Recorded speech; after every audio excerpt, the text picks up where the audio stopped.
Hey people of the VC, it's Cloudy, and I'm going to do a quick competition entry for Medal Ron Haggerty's 500 subs competition. Fantastic going, Ron. Well deserved.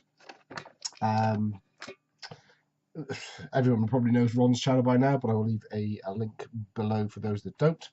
Um, so Ron asked for five categories of anything you like and show 5 items in those categories.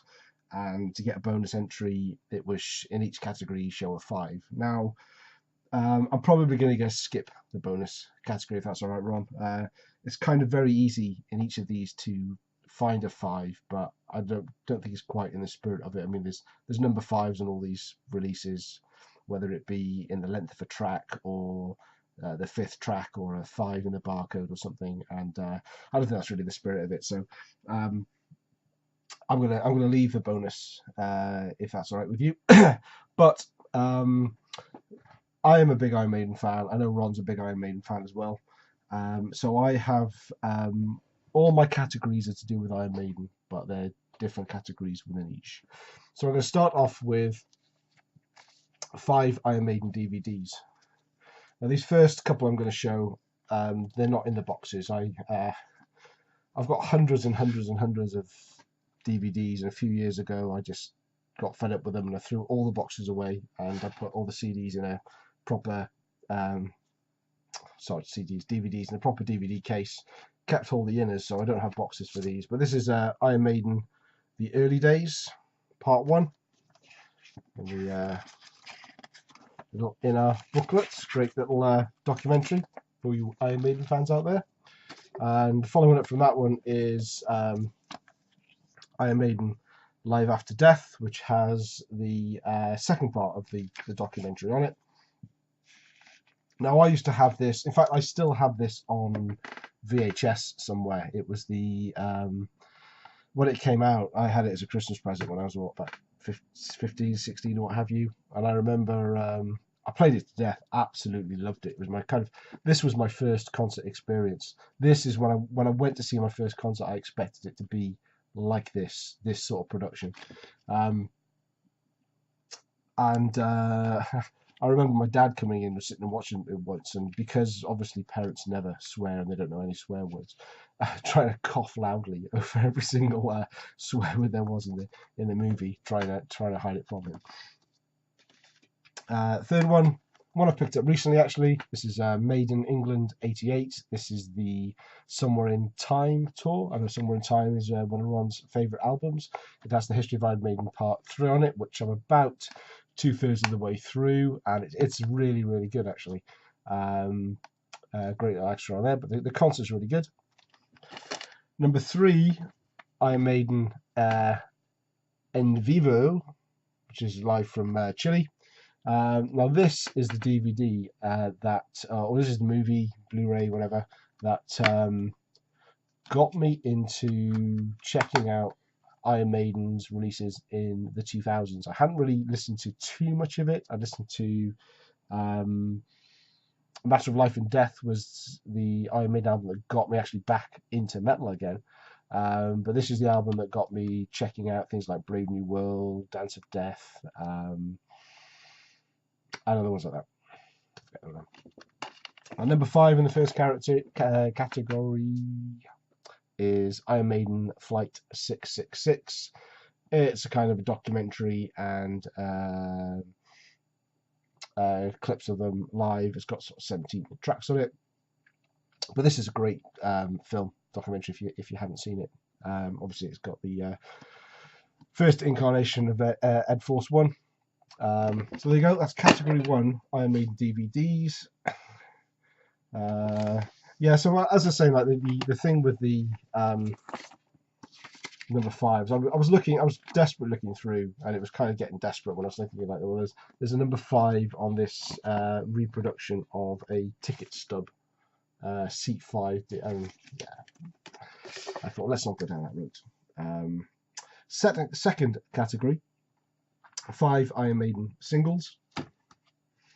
First one of the recent reissues. This is Running Free and Burning Ambition.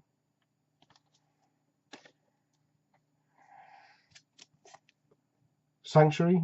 I love this song, but the first time I heard it was on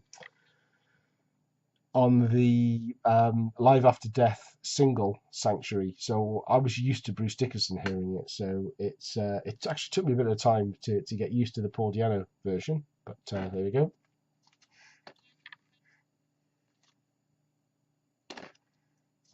Purgatory, another Paul Di'Anno fronted song from Killers. Yeah, you see, silly. Number 5 in the barcode. The Number of the Beast.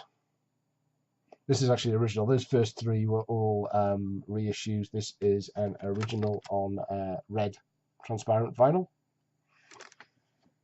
And the 5th one, this is also a reissue, is Flight of Icarus. My wife and I, we have a good laugh over this one because we often have conversations about how she listens to more pop music, R&B type stuff, and I'm always telling her how stupid the lyrics are and how rubbish her music is. And she came in one time when I was listening to this album, and Flight of the Icarus was on, and the chorus about to fly on your wings like an eagle. With Bruce Dickinson really pumping that out, and she came in and she just thought that was the most ridiculous thing she'd ever heard in a song. So she was trying to get me back with that. But that's category 2, 5 Iron Maiden singles. Next up, we're going to do 5 Iron Maiden 12-inch singles, 7-inch singles, 12-inch singles. They're not in any order. Can I Play with Madness from Seventh Son. With Black Bart Blues and Massacre on the B-side. Now, this song, I kind of have a love-hate relationship with it. If I haven't heard it for a while and I'll play it, I'll kind of enjoy it, and then I'll moan about it being overplayed and I don't really like it. But this is single I have I've got the 7-inch version of this, I've got the 7-inch shaped picture disc version of this. For a song I kind of think I don't really like too much, I do seem to have a lot of copies of it. Mentioning this just before, actually, yeah. So this is the Running Free 12-inch single from Live After Death that has Sanctuary and Murders in the Rue Morgue from. So I heard this before I heard any Paul Di'Anno era Iron Maiden. So say Sanctuary and Murders in the Rue Morgue from his time. From 1985. Now, here we've got Run to the Hills with Phantom of the Opera and Lost for Words, Big Aura. Probably Iron Maiden's, is that their only instrumental? Or did they have one on the first 2 albums? I seem to recall. I don't remember off the top of my head.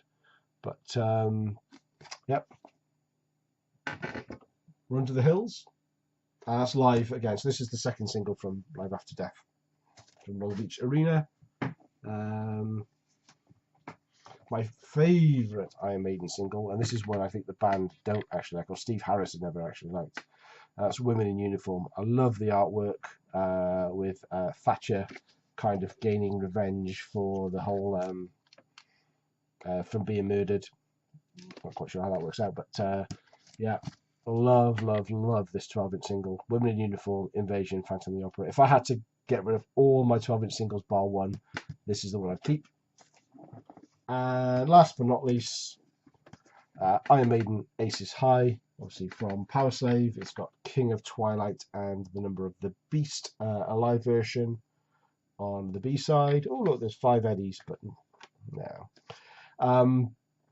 I had this as a huge poster above my bed when I was about 15, 16. Absolutely loved it. So that's category number DVD singles, records, number 12 singles, number 3. Number 4, I've gone for 5 different Iron Maiden albums with different lineups. So let's start at the beginning with Paul Di'Anno, Dennis Stratton, Dave Murray, Clive Burr, and Steve Harris.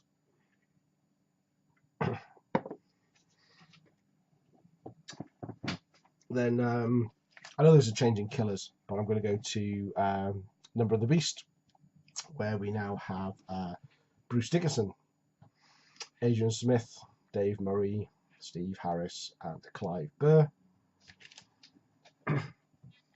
Skip forward a few more, and we've got No Prayer for the Dying, where Adrian Smith has been replaced by Yannick Gers.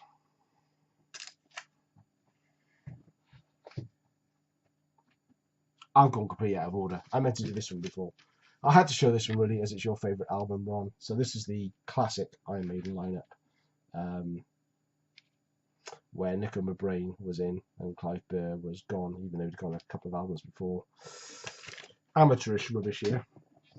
And the last one I went for is the Book of Souls, when the change in lineup here from obviously No Prayer of the Dying was they are now a 6-piece. Bruce Dickinson, Steve Harris, Dave Murray, Adrian Smith, Yannick Gers, and Nico McBrain. Oh, look, there's a 5 in the barcode. My last category is 5 references to 2 Minutes to Midnight. Let's get the easy ones out of the way first. First up, 7-inch single, 2 Minutes to Midnight. 5 members of the band. This is a single from Power Slave. It's got the World Slavery Tour listed at the bottom because this is a UK single. It's only got the UK dates. Had I been into Maiden at the time, I could have seen them twice on the 30th of September and the 7th of October at Cardiff St David's Hall, which is where I used to go and watch gigs when I was in my teens. Next up, I don't have a cover for this one. This was sent to me by a guy on the VC, James Griffiths, Final Professor. He had this as an extra. It didn't have a cover, but it is the 12-inch single version of 2 Minutes to Midnight. And again, it has Rainbow's Gold and Mission from Harry on the back. So that's reference to, excuse me, to 2 Minutes to Midnight. Number 3, we have Iron Maiden, Somewhere in Time, and on the back, the clock is 23:58, 2 Minutes to Midnight. And then a couple more 12-inch singles to finish off, again from the Somewhere in Time. We've got a 12-inch single of Wasted Years, which has Reach Out and the Sheriff of Huddersfield on the back. And the chrono in situ time is set for 23:58, 2 Minutes to Midnight. And last but not least, Stranger in a Strange Land, Land of Ice and Snow. Backed with That Girl and Juanita. Again, second single, another single from Somewhere in Time, and 2 Minutes to Midnight is 11:58, right up at the back there. Right, so Ron, that's my entry for your 500 subs competition. Congratulations on reaching that milestone again, well deserved. Going to do a few more comp entries this week. There's a few good ones coming out that have been out, and then I will get back into the bread and butter of the VC and show some new pickups. Thanks for watching. Have a great weekend. Catch you again soon.